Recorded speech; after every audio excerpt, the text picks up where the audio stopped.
নমস্কার।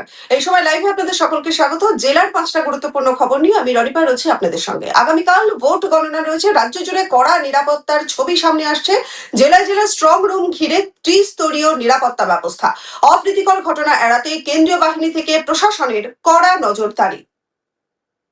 আসি দ্বিতীয় খবরে। ভোট গণনার আগে ফের উত্তপ্ত উত্তর ২৪ পরগনার নোয়াপাড়ার গারুলিয়ায় বিজেপি নেতা কুন্দন সিং এর বাড়ি লক্ষ্য করে পরপর ২ রাউন্ড গুলি। বিজেপির অভিযোগে ভিত্তিতে গ্রেফতার করা হয়েছে দুজনকে।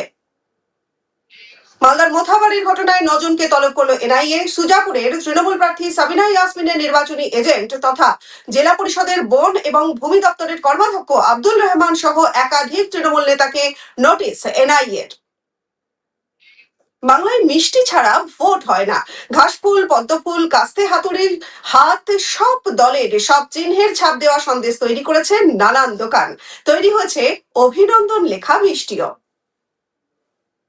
দক্ষিণবঙ্গ জুড়ে আরো কিছুদিন চলবে ঝড় বৃষ্টি। বৈশাখের তীব্র গরমে কিছুটা স্বস্তি মিলবে বঙ্গবাসীর।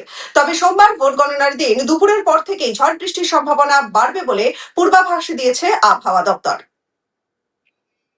জেলার টপ 5 খবর নিয়ে আমি রনিপা ছিলাম এতক্ষণ আপনাদের সঙ্গে। নজর রাখুন এই সময় লাইভে।